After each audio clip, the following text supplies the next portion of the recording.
so that we have the recording posted on our chatter groups so that um, people can see it um, after the session. All right, so to give a background on how this idea came up, so I had a friend in Canada who was working in one of the Salesforce consulting firm, and he had this idea of implementing a payment gateway for one of their projects, and he reached out to me for help. And I'm also new to payment gateway implementation in Salesforce, so I had to look through options and what would be the best. And I came through this option with Salesforce and Stripe API implementation, where Salesforce acts as the backend, and Stripe API is the payment gateway API that provides you an option to implement a payment gateway and set up a website for either any fundraising or any donation campaign. So as a as a self project or a hobby project, we took up scenario of doing a donation campaign for one of the charities that he came up with a idea that is surrounding the Canadian government. They had this charity called No Dogs Left Behind, and so they help all the dogs owned by a owner, and then the owner passed away in an accident or might be some other natural death, and the dogs are left behind without ownership, or they are left alone. So to help those type of dogs, these charities do a fundraising and try to help those dogs with either fostering it to some other owner, or it could be like having a big a space to have those dog breeding in their own space. So to help with that campaign, they wanted to set up a payment gateway website where people can come and check out their accomplishments, and then they can donate money for their charity. And they also want to have a ability to track the progress, how the donation goes, and they want to improve their campaign and marketing strategies. So when I started this, looking at through the options, I came up with the Stripe API implementation, and I didn't know whom to approach with the Stripe API implementation with Salesforce. And luckily, when I started asking a request in the Slack channel in our developer group, um, John Hilliges had come up with a plan of sitting together and implement this together. And I would like to give a big shout out to John from Capital One, and he came forward immediately to help me on the Stripe API side of it, and the Node.js, and all the server side scripting is basically most of his implementation. And I took care of the Stripe setup account and Salesforce account setup, and most of the website development for the front end. So thanks again for John, and unfortunately he couldn't make it today for the session. He was supposed to present the server side part of the whole presentation, and probably I can dig a little bit on it. And if you guys have any questions around those, probably post it in our Slack channel, and John would be there to help you guys on any questions that you want to dig deep into the Heroku, or it could be Stripe API connections. And to my knowledge, I can help you with some of the questions. So let's dive into the scenario.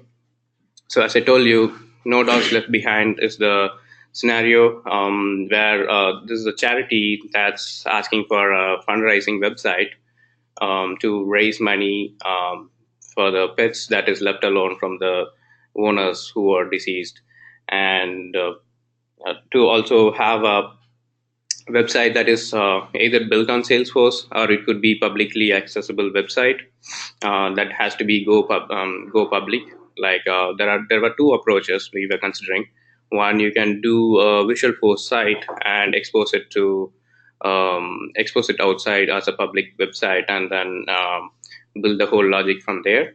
The other one would be like make it as a public website through Node.js and Bootstrap, so that you can also make that website available for your mobile applications through your iOS or any other applications.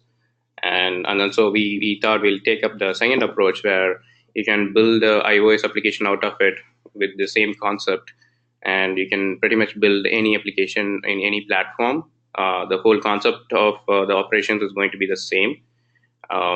So we took that approach, and the other parts of the scenario are they need to have a subscription model where they have predefined amounts, and you can do say that you're donating like a $10 or $50 or $100 per month basis until you decide to cancel the payment.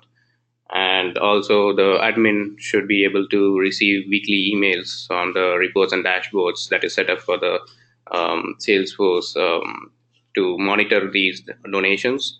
And once they cross the threshold of the minimum donation fundraising for the fundraising, they can shut down the donation process, or they can pass the donation process and continue it next year.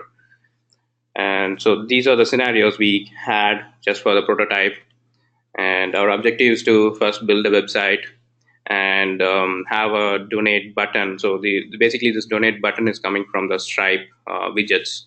So it's not built outright on the website. So Stripe is more of a user-friendly API interface that gives you both the scripts on the front end and also the scripts on the back end. So they give you the API structure for your backend connections from Salesforce and the Stripe server. And also they give you a small basic widget that will show up a button. And from there, you can either modify those widgets through CSS and your web development languages. So that's another flexibility with Stripe. And once you set up your Stripe, you don't even have to pass in your credentials like how we do in normal Salesforce and third-party website interaction. So you need to pass in your credentials in some form. And Stripe gives you very secure and in very secure format of passing those credentials. They just give you one secret key, one public key to expose on the website. So public key will be exposed on your client side, and your secret key would be a connecting parameter on your server side. So that sits in your JS server, and then so that it's not exposed to your browser or anywhere on the client side. And then we had to set up a subscription model inside Stripe. So subscription is not a logic that we are defining in your website. So subscription is something like a predefined configuration that we set up in Stripe that I'll like walk you through how to set up the subscription. So we will do a subscription plan, and we will have like 4 plans for all the donation amounts. And the other requirement is to have automated email firing out to the users who are all signing up for the subscription. And whenever they sign up for the subscription, they also get the welcome message along with the email. And also as a part of the administration, the admin should be able to view the weekly progress on the donations versus the goal of the campaign. So that's the whole objective we had for this primitive prototype. And let's get onto the approach. So we decided to go with static site like Bootstrap, jQuery, and a few Stripe libraries to put up the widget for the button. And at the back end, so we have Node.js that is like more on the server side JavaScripting. So if you are new to Node.js, so Node.js is basically a JavaScript, but you write those JavaScript on the server side so that the JavaScript relays information between the client side and to the Salesforce or to any other systems per se. And so after building all these things, we need to host this website. So we can either go with hosting this website in any of the GoDaddy.com or any other website hosting services, or Heroku offers you a free platform where you can launch an application. Like you can encapsulate this whole project into a front-facing application, and then you can test it for free. For if you sign up for a developer account, you can build like up to 3 applications, active applications at a time, and then you can even host your own website inside Heroku, and have Salesforce interact with data and stuff like that. So it's pretty cool if you start to learn Heroku. It's really good. So moving on to the next, let's see the flow, how it goes. I'm sorry. So when we start with the flow of the website, so the user is going to see the website, and the user is going to go through the details of the website. And when he makes a decision that he wants to go to make a donation, he chooses to click on the donation button. And in a while, I'll show you how the website looks like. So he'll basically click on one of the donation buttons for the determined value, like $10 or $20. And then once he click on that, there's a pop-up coming up, showing up the options to give in his details. So it's basically capturing your card number, your expiry date, and all those credit card stuffs. But then the highlight here is that Stripe is not saving your card. So what it does is it takes your card number, it encrypts your card number, and then saves as a key parameter for your card, like card ID at the back end, so that even if Stripe has to dig into your details, they cannot get your card number except your last 4 digits of your card number. So that's going to be very unique for Stripe, and that particular card number is always used to identify your particular record inside their Stripe logs. And also we are going to use the same card number or the customer ID to be stored inside the Salesforce, so that we are not capturing any of those card informations. And once he makes a donation, the first operation happens is it gets the card number and your details, goes to the Stripe database and makes a log, and comes back with a success message or error message. So if it's going to be error message, it's going to show up an error message saying that so and so is a problem with your card, and you may need to put in a different card, or so, some messages like that. Or if you're given a wrong card ID or wrong card number, it would say this card cannot be accepted. And if it is a success, then it's going to bring back your customer ID. So basically what happens is, so the Stripe has 3 structures. So whenever you create a subscription, it's going to create a customer ID for you, because you're doing a first-time subscription on the website, and it's going to create a customer record for you. And once the customer record is created, it's going to create a subscription for you. And once the subscription is created, subscription is like an envelope that you give the donation to, and the amount of dollars that you give, that goes into the plan ID. So the plan, let's consider like a 3 object levels in Stripe. So your customer stays on the top, and the customer has a child, which is a subscription that is tied to the customer. And the subscription says, okay, this is a subscription model. And the subscription is like an envelope. It's again having a child that will say, okay, this subscription should point out to which dollar amount. So we would be having a separate plan for each dollar amount, and that's going to create a record in the plan database to say that, hey, this customer has created a subscription, and the subscription has this particular plan ID. So that's going to be like 3 levels of records that is going to be created.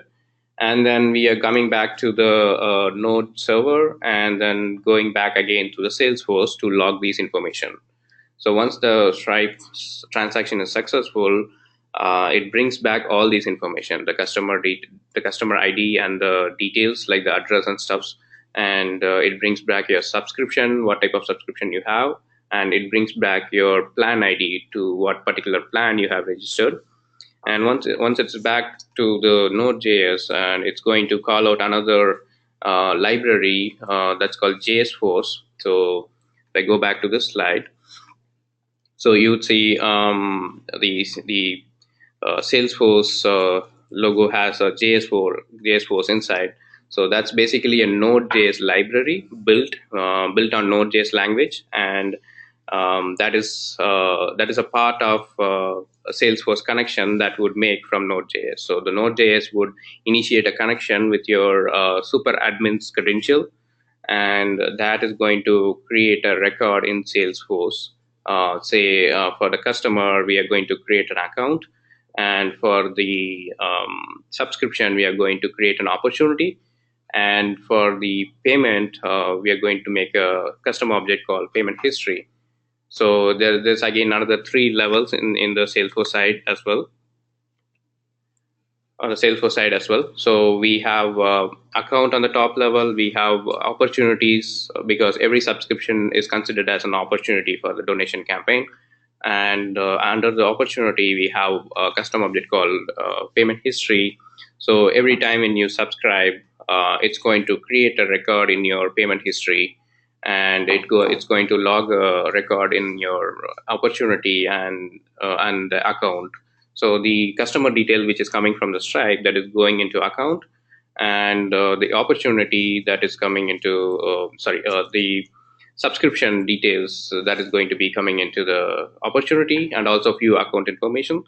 And there's a payment history, so that will purely store your encrypted form of card number, card ID, and your customer ID, and also it will store your last four digits of your card to identify you in the Salesforce system. So that's the whole process. If you see in the top, we have Node.js and Stripe acting as the relay point for Node.js server system to Stripe server. And we at the bottom, if you see, we have Node.js and JS Force as a combination that acts as a relay server for your Node server and your Salesforce system. And after this, we have created a couple of reports, and we have a dashboard built to monitor those donations per weekly basis. So let's go into the demo.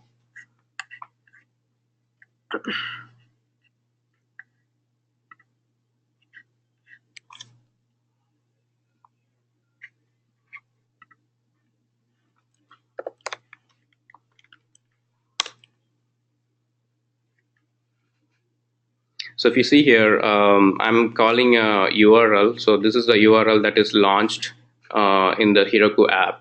So I'll come back to the part later where how do you deploy the Heroku application and launch it as a URL website or a application. So this is like a container application that shows up this whole website. And if I have to show you the files, so I have this local folder where I have the client, the index.html. So this is where I do all my front-end stuffs, and the node modules is going to be their node libraries. Don't have to care about this. And then the server.js is going to be your relay server that is sitting in your Heroku app, and that will be your back and forth relay point between your front end and your Salesforce server, and also your Stripe server. So let's get back to the website. So this is basically a bootstrap template which we developed, and we have few pages in it. And when you come down to about us section, this is where the widgets come in. So you can still style these widgets, change the color of the button and all those funny stuffs. But then this is like a basic button that Stripe provides. So if you want to refer that particular part of script, you can go to the Stripe documentations, and you can see this button here, and this is the same button we are bringing up there, and they give a script for you to modify things. And I'll walk you through the code once I'm done with the demo.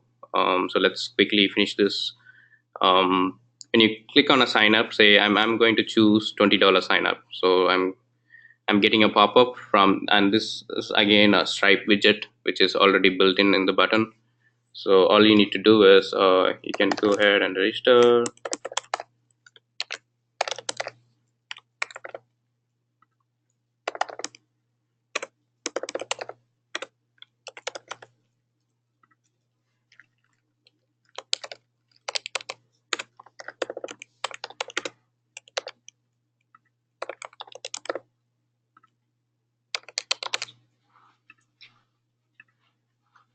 And then you're going to give a card number.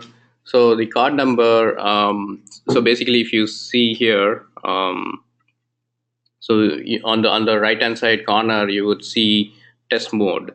So which means the whole Stripe implementation right now is in the test mode. So it doesn't really hit the real time servers. So whenever you create a Stripe account, they create you a test environment, like how we do with Salesforce when we sign up for a developer edition org. They give you a test environment to play around. So the same way Stripe also gives you a play environment where you can create a lot of data, or you want to create subscriptions and play around all those APIs, you can do so. And they have given a card number to test it out. So you can find a lot of card numbers, like a lot of fake card numbers that you can test it out. So I'm going to give some random expiry date. I'm going to give my CCV number, and then going to do a pay $20. So what it is going to do is it's going to take one-time charge of $20, and also it's going to subscribe me for the monthly recurring payments. So if you haven't noticed, I would go back to my email real quick.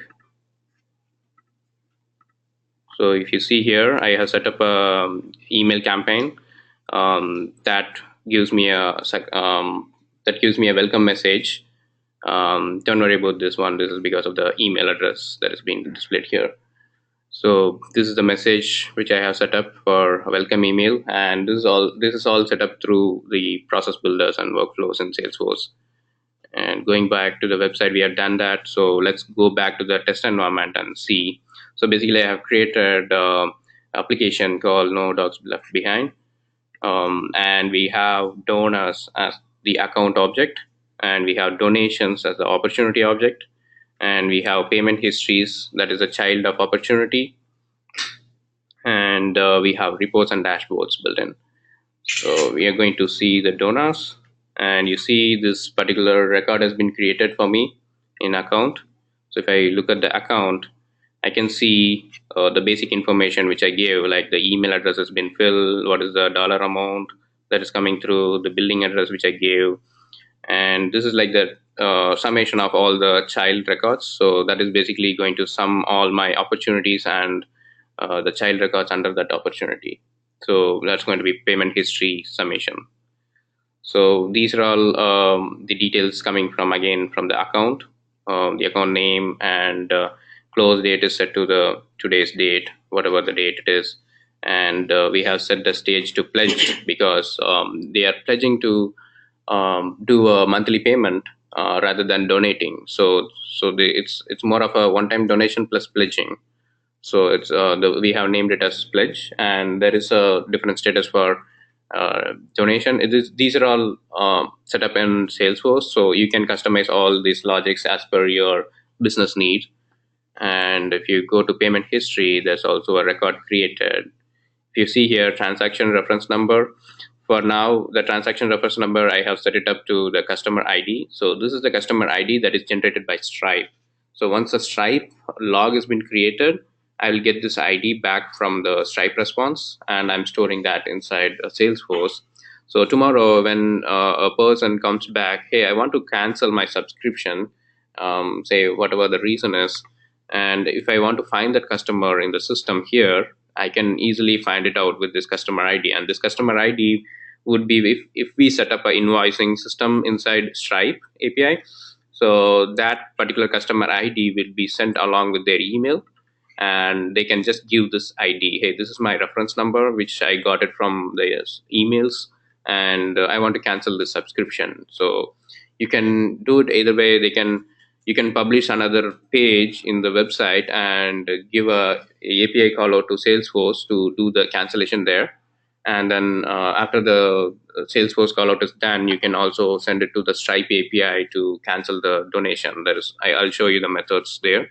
For now, we haven't implemented the cancellation process, but you can still do that with this particular keyword.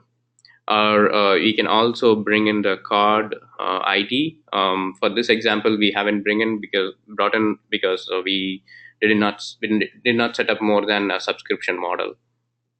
And if you see here, this is the card ID for that particular card which you gave in. So this is like Stripe generated card ID. And if you see here, there's only 4 digits, last 4 digits that is stored in your Stripe system and your expiry date. So no other information will be stored in your Stripe database or the logs. So there's no point. Stripe or anyone can even hack into the system to get your card details. So with that being said, let's go jump back into the code walkthrough, where I can show you what happens in each stage.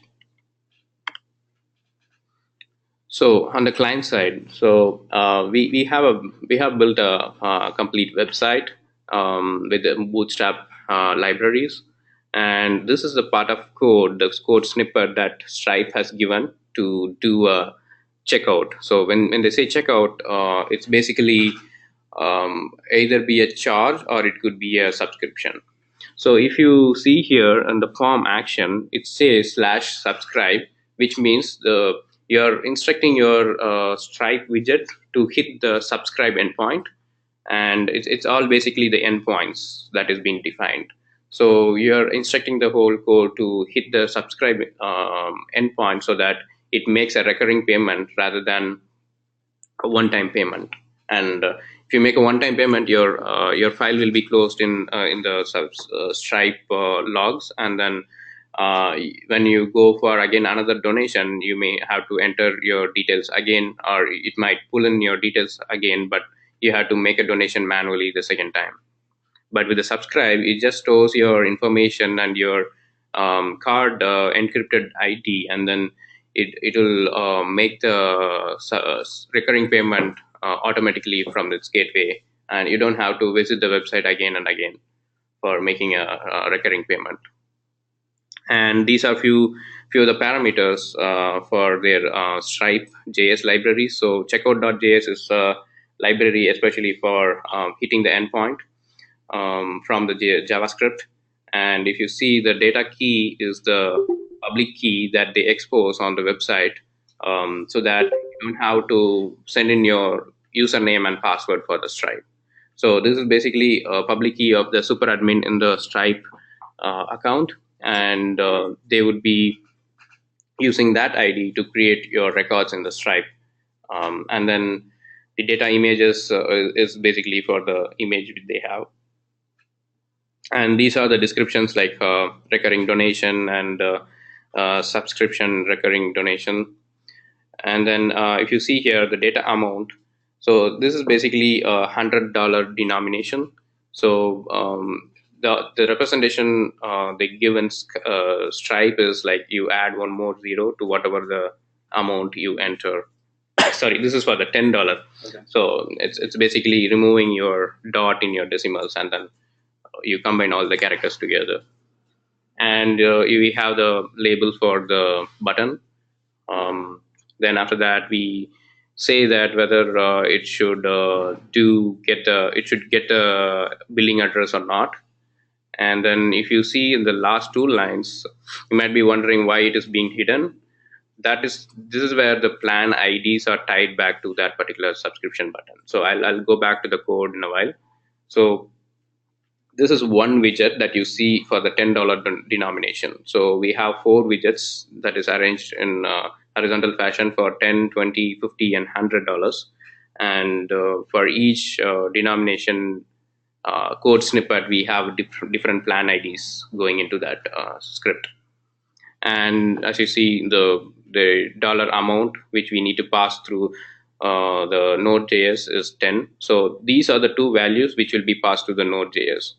So this particular line from the script until here, these three lines are for your Stripe JS interacting with Stripe server, and we need this two information to go flow into the Salesforce server. So that's why we have two other hidden parameters, so that it also passes these parameters to the Salesforce side as well when you do the payment. So I'll just quickly go to the code and show you where this buttons are arranged. So this is basically the whole code for the page, and then I have 4 buttons here, if you see here, and this is for $10 and $20. If you see here, there are different plan IDs and different amount value here. So this is where the plan IDs are passed. So with that being said, I'll quickly jump back to Stripe. Let's do let's go through the Stripe administration. First of all, how do we set up a Stripe account? So when we log into stripe.com, you will find a button for signing up. So it'll just be like a email sign up. You'll sign up with your email and all your details, and you will get to this dashboard page. So once you get to this dashboard page, you'll have to create a new account. So you will say new account and then create an account. So if you go to the, let's say, new account, you'll just create it like this, and you'll get this account. And when you get this account, so there will be a API key generated for you at the backend in your Stripe servers. So to go to that, you will go to developers here. You'll see API keys.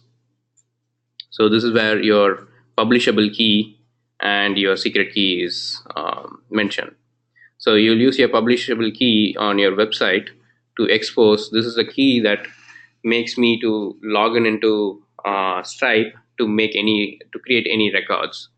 And the secret key is like your password. So you will provide the secret key only in the server side, where you would publish this key inside the Node.js file, where so that you can use that key to create a record inside your Stripe account.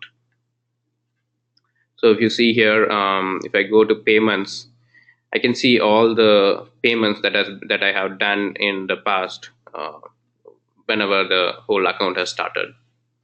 So these are all the test data which I have created. And if you see here, this is the recent log which I created just now on the website, and I subscribe for $20, and you see this payment ID has been created, and the denominations are mentioned over here.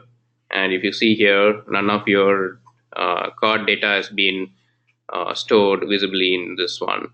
So only the card ID is used to reference back to this card number and to make a cancellation for the subscription. And to create a subscription, you would be going to billing, and you would be clicking on subscriptions. Oh, this is for the subscriptions that you have created from the website. This is like a log of subscriptions. But if you want to create a subscription, you would be creating like a product. So for Stripe, for our use case, the donation campaign, subscription is like a keyword for our donation campaign. But for any Stripe, on a generic basis, for Stripe, it is a product. So it could be set up as a subscription. It could be set up as selling a product in your website, and you put up a button to buy that product.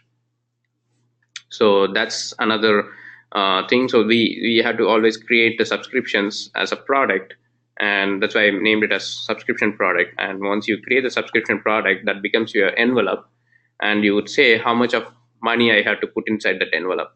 So we are predefining those values. Say I'm doing a pricing plan for $20, $10, and $100 and $50. And when I start adding a pricing plan here, you would see some details like this. So you would say what type of let's create a pricing plan and see what we see in that. So you would give a name, like I would say now I want to make a $150 donation. You create a name, and this is not needed. It's like if you want to use the same API key for any other systems to identify, you can just put in some other key so that that can be used as your external ID for the some third-party system.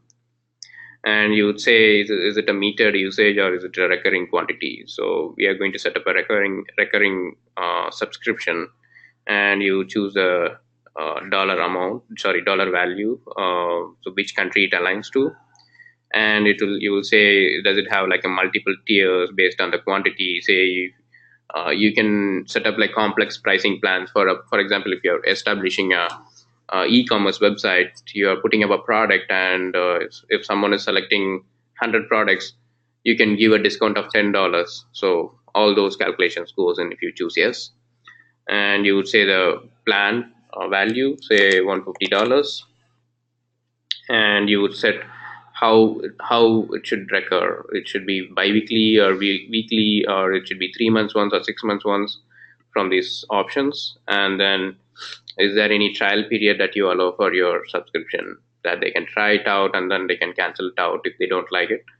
So all those options. Once you create that pricing plan, you would see something like this. And once you go to the pricing plan, this is where you will copy this plan ID. So once you create the pricing plan, you will get the plan ID, and for our use case, the pricing plan is equal to our subscription. So I'm copying this ID and putting it back in our script here, and I'll mention the corresponding number value for the amount. So coming back to the slides. So so we have seen the front end part of the code. Let's go to the back end. So this is on the Node server. So basically, as I told, Node.js is normal JavaScript, what you do, but then you will write it for the server handling. So you won't be getting the UI parameters as easily as you do in your normal JavaScript. So you had to do through this request.body. I'm sorry. You have to do through this request.body so that all the UI parameters come through as a request. And when the JavaScript server hits the endpoint and gets a response, that will be stored in the response parameter here. And in our subscribe method, once they click on this button and then they fill in the details and then they click pay, so this method will be initiated, and we are passing in the plan name and the plan ID and the amount value, and also we are passing in the Stripe email. So if you see here, I have referenced that plan ID and amount dollar value, which I have mentioned in the client side, but here if you see, it's Stripe email and Stripe token, and these two parameters are not exposed on the UI, but these are coming in from the widget which Stripe has given. So it internally stores those value, whatever you provide in your front-end UI, and then it brings that values back into the server. And I'll explain you about the Stripe token. So this is basically a single identifying parameter that says, hey, this is the Stripe account I have to hit, and that one Stripe token has all the information of your who's the user, what is the password for that, how to log in inside it. So it's basically an encrypted form of logging in information. And then once we hit that method, so the method is called customers.create on the Stripe API. So I'll go back to the documentation again now in a while.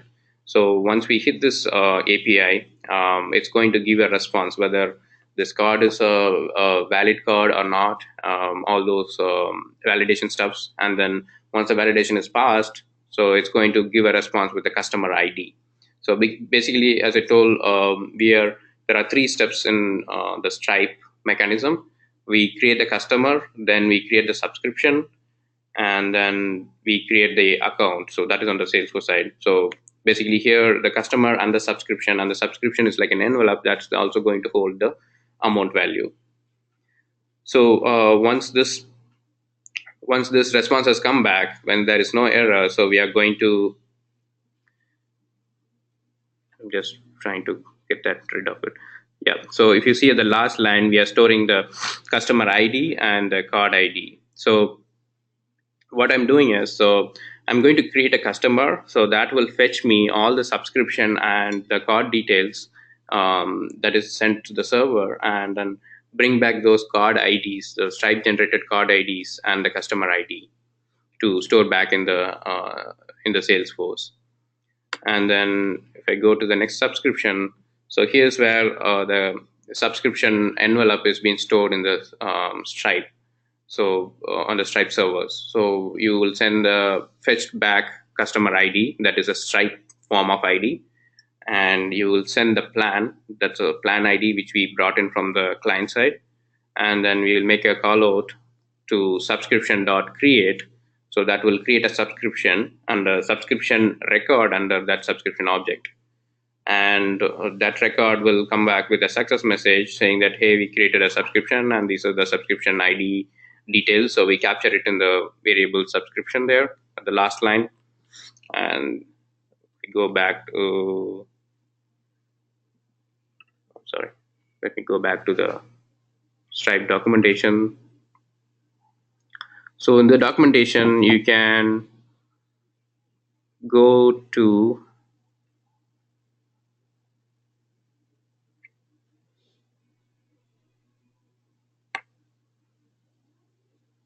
creating subscription. So this documentation is really a great place to start. So it will basically give you a step-by-step process of what you have to do and what are all the code snippets you have to use for doing certain operations. So if you see here, product and plans, it will give you the code snippets for all the available platforms. I mean, like most of the major platforms that we might be using for a web development. So it's all web development focused. So you may not find particularly a Salesforce related API there.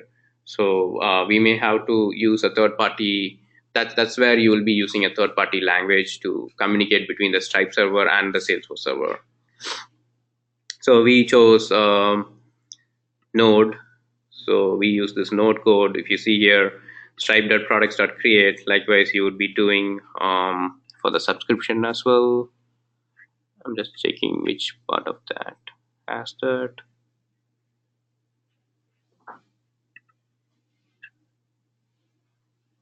Yeah, you see here. So this is basically for multiple subscriptions. If you don't want multiple subscription, you can do a single tier. You don't have to put it in an array. Instead, you can just pass in your customer ID. They have a hard-coded ID here, but you can pass it with a dynamic parameter from the previous response where you created the customers. So yeah, I'll share you the link for the documentation. It's very easy to go through, and then you can, even if you are not a developer, if you're a newbie developer for any platform, you can still start using these APIs to get it work. And then going back to the code, so we saw Stripe API create customer, and we saw create subscription, and then let's see how the account is getting created in Salesforce. So as I told you, now the Node.js and Stripe API part is done. So now the Stripe API has come back successfully, telling that, hey, I have created a customer for you, I have created a subscription for you, and I have created a record in the card object in Stripe to store your card. And now all you have to do is you have to do your Salesforce side of it. So here we are using a library called Node JS So you can use either JS and there are multiple other libraries for making connection from Node.js to Salesforce. Since Node.js itself is a library, and that's for other application development platform, and there's no specific library inside Node.js to make a connection with Salesforce. So people like Bob Hazard and a few other MEPs in Salesforce have created a completely new library for Salesforce connections. So we can easily use that. If you don't like any of those libraries, you can still write code to make a connection with Salesforce. So that would become your own library. So it's your choice to how you choose those libraries. And once we make the connection with JS4, so this will be like a middleware between the Node.js. So it will go through like this. So Node.js, and from Node.js, the transaction goes through the JS4 library. And from JS4 library, it will refer to the method call where it is being called. And I'm going to call an insert account method. So that will again go and hit the Salesforce server REST API. And that's going to pass in the parameters for creating account, and that account is getting created in the Salesforce end and comes back with a success response. So if you see here, insert account is the account method name inside the JS library. So this insert account with the parameters of what the account name and all of the other billing details.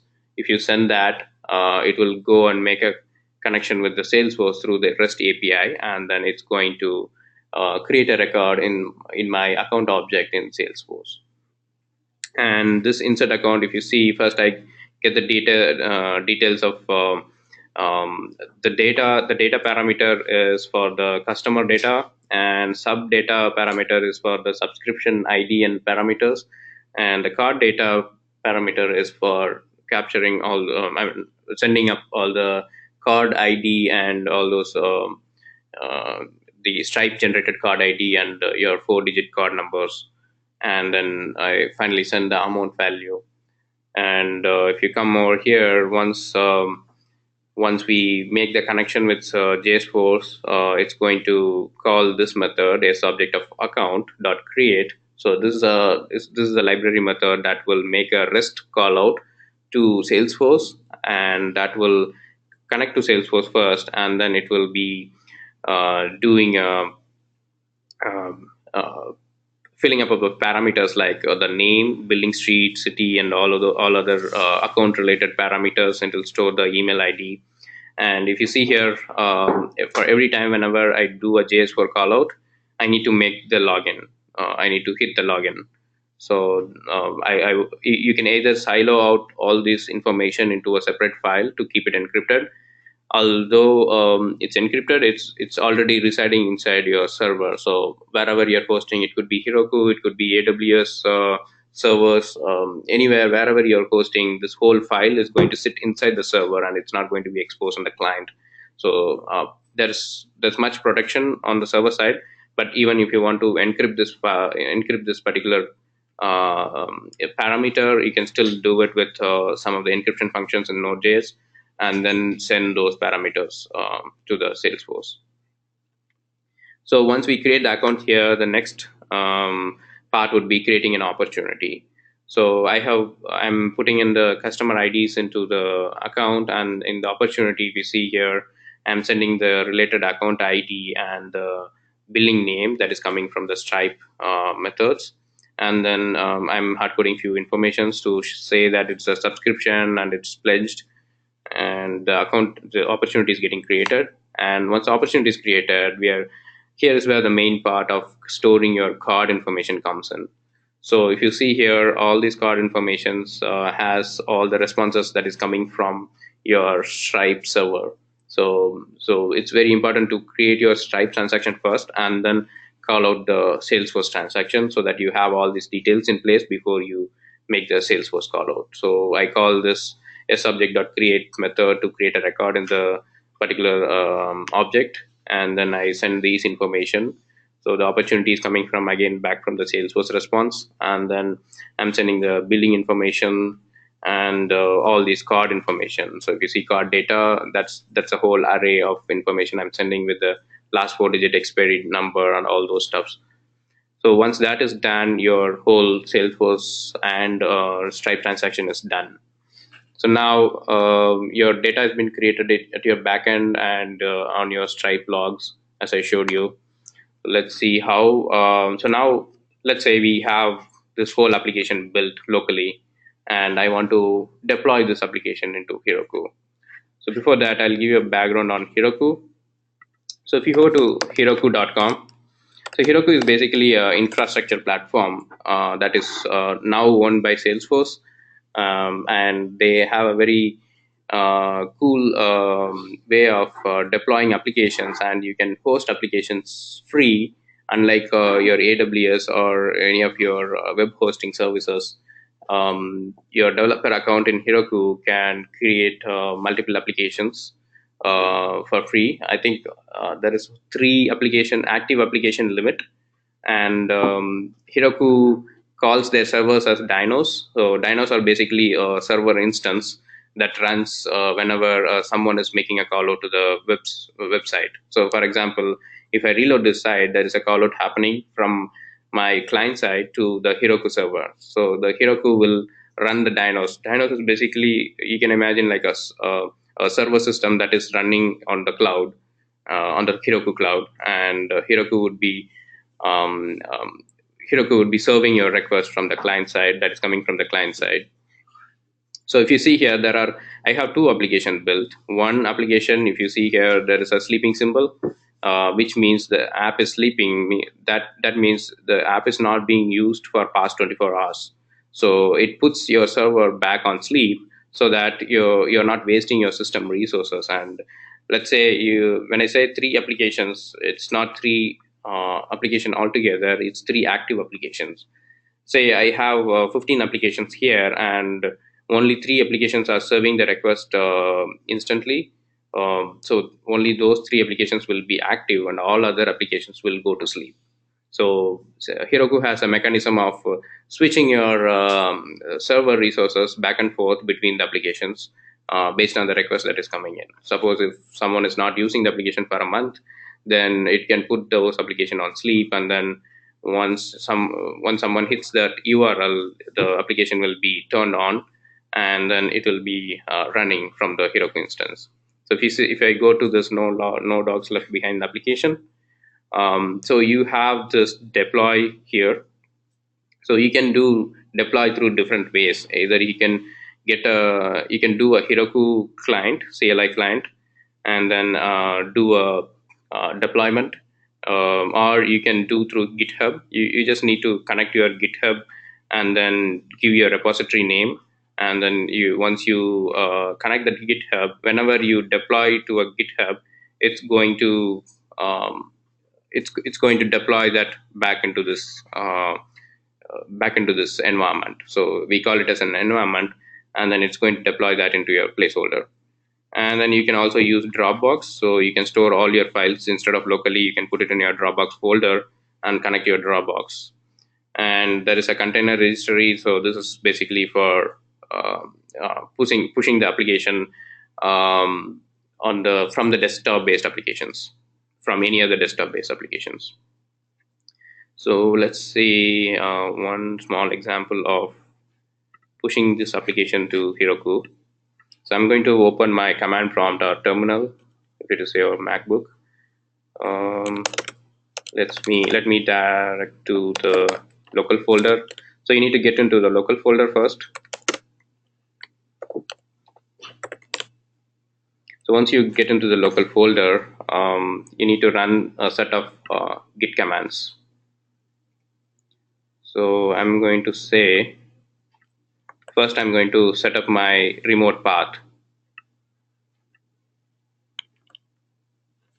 So I would say the application name, Heroku git remote -a, and A is for basically appending, and you're going to say which Heroku server URL you need to hit. So for that, I need this application name.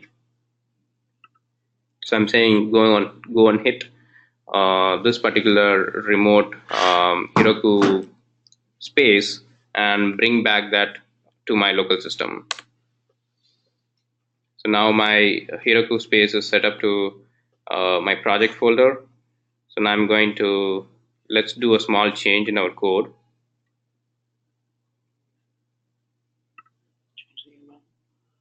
Sorry? Change the donation amount. The donation amount. Yeah, that's a good idea.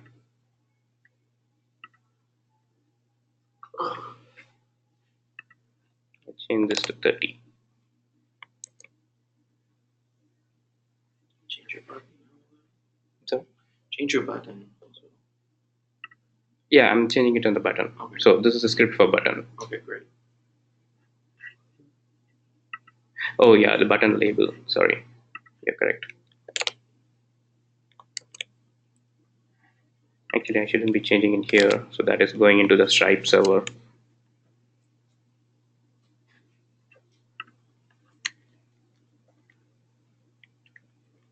So I'm going to say git add a. So this is going to segregate all my files locally, and then I'm going to commit these files.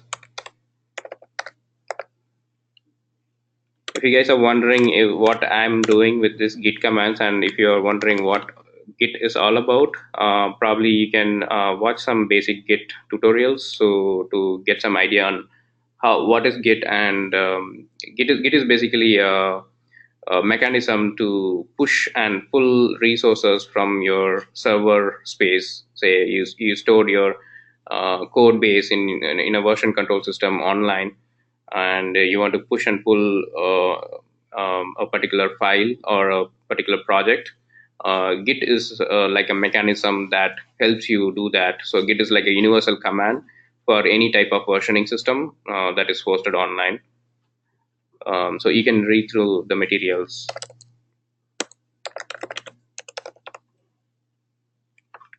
I'm going to do a commit. So if you see, I changed one file, so it shows up one file, and then git push Heroku master. So master is basically the branch name. So whenever you create a application in Heroku, it's going to name it as master. So that is universal, and I'm telling git to push into Heroku server and into the master branch.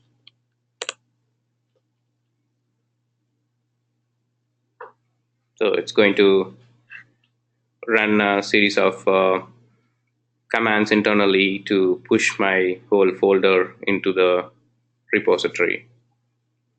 So the Heroku now becomes my both my repository at the same time the application hosting server. So if you see here, just now I have deployed a change that shows up here, and let's see. So if you see here, the pledge amount $30 has been changed. So that's how we deploy changes whatever you make in the local system. So basically, whenever you do a web development, you always develop it locally, test it in your local server, and then once you're done with all your developments, you would be either pushing it to a Git repository, or you would be pushing it into a application repository where you will host the application. So that's the whole application model here. And to show some of the Salesforce side on the configuration part, so as I told, we have three objects and we are creating records in three objects. And then if you go to reports, I have created a summary report of donations. So if you see here, the donations I have made until now, that will be recorded. And this particular report is basically for this 1 week of time. And if I move on to the next week, that will clear out all these ones, and then it will show up the new donations that is being logged in for that week. And I also have created a Salesforce dashboard. So basically a dashboard snapshot. So until yesterday, it was $60 after my testing. And now if I do a refresh, so now the new donations are amounted, and then it's showing up the $100. And it's a cool way of setting up a dashboard for a donation campaign where you can set up the end goal like 3,000, and then you can monitor it each week, like how much of dollars has been collected until now. So yeah, so that's the whole implementation we had, and it was really working very well. And then for the Stripe side of it, so if you see here, everything shows test data. So to make it go live on the Stripe side, you just need to make your account when you click on this activate account, you just need to activate the account. So you need to be an established business to make an account. Basically, you should be a corporate, or you should be running a company that you can put in, or it could be a self business or anything. But you just need to pay for it. So because you're basically generating a revenue into your business, and then you need to do the taxation stuffs for that. You need to put in your SSN number and all those legal stuffs for setting up a live account. But then if you're a consultant, if you're looking some solutions for your customer, probably these informations will be filled by your customer. And you can create in any number of accounts, and do you can have like a test environment, like how we have sandboxes in Salesforce. You can have one live environment, and then you can have all test environments. And the only place you would change your test environment to live environment is, oh yeah, I need to show you guys one more thing. So when you import the Stripe library, when you refer the Stripe libraries on the Node.js, so this is a step you would do. You would say require a Stripe library file. So this library files are locally stored in your Node.js. So if you go here, the Node.js folder should have a Stripe library already inbuilt. And sorry, going back to the code base. So this is where the Stripe test account key will come in. So this is not a public key, this is not a secret key.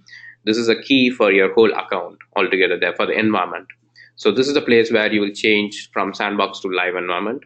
So when you want this whole website to go live, you would change this key to the production instance in Stripe, and you would just launch the website.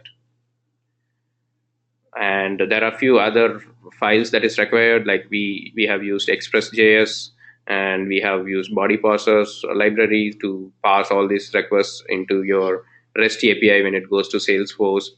So all these are like mandatory files if you want to build it in a Node.js model.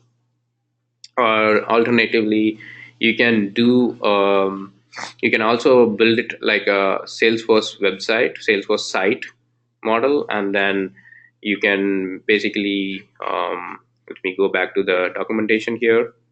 So if you go to the Java model, our Apex code is the same as the Java base.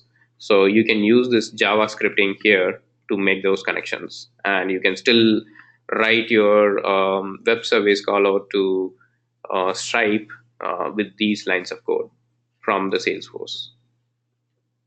So that's another way of implementing it. And yeah, what else we have? So these are the resources. Just in case, I'll just keep the screen on for a while. So if you guys want to note down the resources, go ahead, and these are the resources we have used for this building this particular project. And the last, if you see for the Heroku, we have few trailhead modules. As I told, now Heroku has been owned by Salesforce. So you can pretty much get all the resources from the trailheads to learn Heroku, how to deploy an application, how to build an application in Heroku. So it's now Salesforce itself is giving a server for you to host any website or web application. Yeah, as long as you are within 3 active applications, it's more easy for you to host the website or web applications. I noticed you gave like payment options. You have like 10, 20, 50 Yeah. For the monthly stuff. Mm-hmm. Is there a way to make it so you don't have to have like a payment, for a set amount? So if I wanted, like, as a customer come in and I Mm-hmm. get $25 a month instead of 20, mm-hmm. Is that possible? Or? Yeah, you can still go to your product and pricings, and then you can create as many as plans you want to. So for our case, I created 4 product plans, and you can create as many as plans you want to create in your Stripe account. Yeah. And that will show up as long as you have the plan ID. One thing is a customer like going in. Oh, they are entering in the. They enter, you have another box that says other. Yeah, exactly. So there is one way to do that. Stripe also gives that option. Okay. So that will not come under the subscription. So subscription means you already have the plan and products in place, and you're allowing your customers to choose from it. Yeah. So the other one would be like the payment. So that will become like a checkout. Let me quickly see.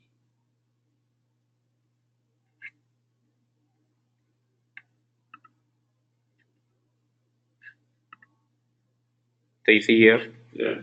So you can pretty much try these buttons. There are a lot of options. Like you Okay. creating charges. And what other methods do they allow? So here, if you see here, this is like a one-time charge plan. Yeah. So you see here they have hard coded the amount here. So you can design your website in a way that you can enter the amount, and then when they click on the pay now button, that whatever the amount you paid, you can bring that up into your code here. Okay. And then send this amount. Basically, this amount is going to be, this represents $9.99, Okay. and this amount is going to be sent to the Stripe server to create a charge. So that will go as a charge. So if you see here, the differentiator is, yeah, this is charge. Okay. So there we would have seen stripe.subscription.create. Yeah. So this is stripe.charge.create. So charge is like payment, whatever the amount. So you don't define the amount, so let them define the amount, what they want to charge. So yeah, the Stripe gives almost like so many customizable option on their APIs, so you can do pretty much anything. Okay, someone has asked a question.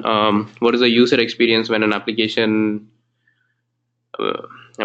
they go to and want to donate, but application is in a sleep mode in Heroku? That's a great question. So what happens if application is in the sleep mode? So it will whenever there is a request coming in, it will automatically wake up. So all right, so this is very premature example I tried out, so, but still I'll just show you how that works. So I clicked on the link, and then the application will hit the Heroku server, and then it will just open up.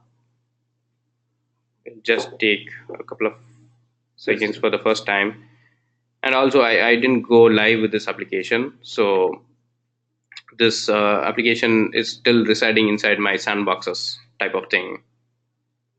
So if you see here, my sleep icon has gone, and then now the both application are active now. So until my next 24 hours, if I don't access it, then again Heroku will put that back into sleep. So there's another question. So let's say I have 4 applications and the users are hitting all 4 of them at the same time. Yeah, so that's the caveat with the developer account. So we are basically establishing a developer account in Heroku. So there's only so much that the Heroku can give for free. Yeah. So if you have to go with a full-fledged application implementation, probably you may have to get a Heroku license. So that will, based on the license amount or the license plan, Heroku will have certain quotas to allow the number of applications. So, and also you can also with the current model, the developer subscription, we can do only 1 dynos per each, 1 server per each application, and you cannot scale the server. So for example, that can be a question that say the no dogs left behind application is being used by like millions of people at the same time. What happens then? So for one resource of application, it takes around like 24 MB, I guess, in the system. So for millions of resources, that the whole processing and the memory of the whole application has to be scaled up inside the servers. So that is also an option given in the subscription plans for the Heroku. Let's not call it the subscription plans. So let's call it as your license plans in Heroku. Will give you options to scale to how many ever dynos you want to scale. Say if your user base is millions of user, then you can purchase like hundreds of dynos to handle all those requests. So it's all based on the pricing plans that Heroku provides. Yeah, with developer account, if you are like independent developer and you don't want to pay for any of the hosting services like yearly payments, you can go with launching your website in Heroku. So that's a good use case where you can avoid all those charges. But then you need to be aware that, as you saw here, the website took some time to load if it is going on sleep. But then with the licensed plans, the server should not be having a delay of like how we saw now. And so going back to the slide, I just want to highlight this point. So all this was possible because I posted a request on Slack, and someone from Slack uh, responded back immediately and came back to helping forward on this project, right? So I just want to give a big kudos for the person and also our Slack channel and our group leaders. It's really a great opportunity to be in this collaborative environment in Washington D.C. Salesforce Developer Group, and once again a big kudos to John Hilliges, though he's not here. I think you can see him around in the next meetups. Yeah, I'm going to share the files. Hold on, there is one more question before that. And you can host a site on force.com. Yeah, you can host the site on force.com. As I told you, if you're hosting in force.com, you have to write a Visual Force site code and then interact through Apex code to do the connection with Stripe APIs. Although you will be cutting down the process of making connection with Salesforce because you're already inside Salesforce. But then you will write code in the Apex language to make a connection with the Stripe servers. And yes, I'm going to share the code base in the GitHub. Probably I will show you the URL right away. So this is the code base in the GitHub. Probably I will post it somewhere in, yeah, I think I can post it here in the, yeah, yeah, that's a good idea. Just do a comment. Yeah.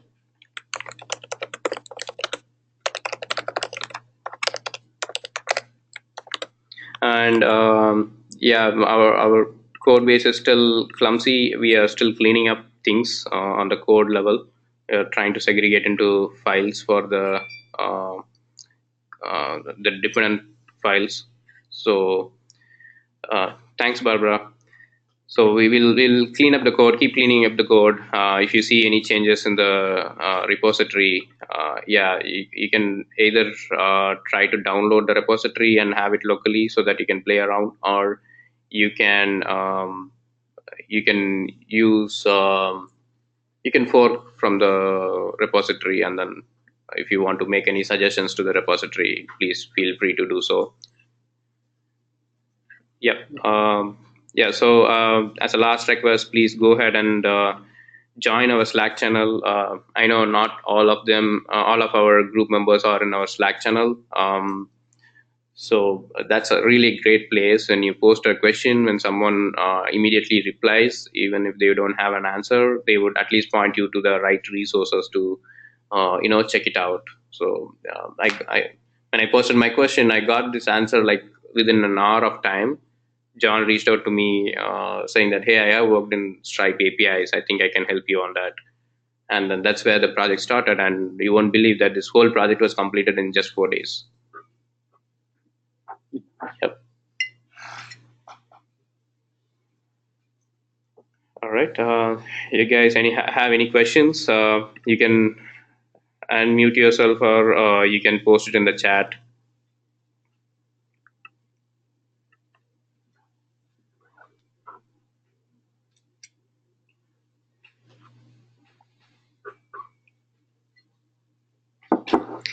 Yeah, actually, we had this plan of so someone is asking that was fast. So we had this plan of having all the group members in the room and have some trailhead to do. So I would recommend go back to this trailhead. here. Uh, so if you see the bottom two lines, so that's a great trailhead to start with the Heroku deployment. All these web developments, you have the code base, you can play around, and then when you want to deploy that into Heroku, these are the two places you got to look up how to deploy in Heroku and develop applications in Heroku. So I was planning to have all of us working on a trailhead and walk out with the knowledge of Heroku when we go out of the room, but then I'll blame it on the weather today. Oh, the 4 days. Okay, thank you. Yeah, we had a very strong deadline constraints for the project. So my friend was supposed to research on this project, and he reached out to me for help, and I reached out to John for help.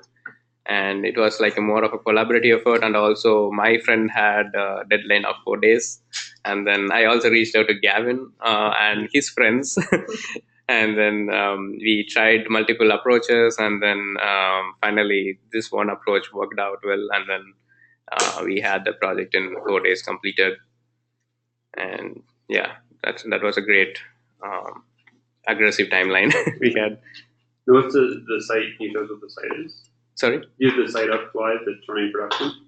no, that was a research activity in their consulting firm. So they were researching on implementing a Stripe API for one of their projects. Okay. So instead of taking a commercial scenario, they don't want to touch on the commercial scenarios. So they wanted to go with a non-profit scenario. Okay. Yeah. You know, there's actually a site like that. Yeah, so I brought this topic to the presentation because we have a non-profit scenario, and that would be helpful for many of us around DC. Yeah, so that's a good point to bring up. So if you know that of a nonprofit that could be a guinea pig for something like this, I'm looking for projects like that too. Yeah, that would be awesome. Yeah, if you guys know any of the nonprofits looking for a similar type of implementation, let us know. So I'm actually doing a project right now. We kicked off a project this past week, but we're going to be doing it through a community. Oh, okay. Yeah, we can still have that in the community, right? So we can still establish, instead of Salesforce site, it could be a community site. Yeah, so that's what we're going to be doing. Yeah. But I'm looking at Stripe, also looking at another payment gateway. Oh, okay. Yeah. Has anyone looked at Braintree as a payment gateway? I've seen it a lot with nonprofits. Yeah. But I haven't worked with it.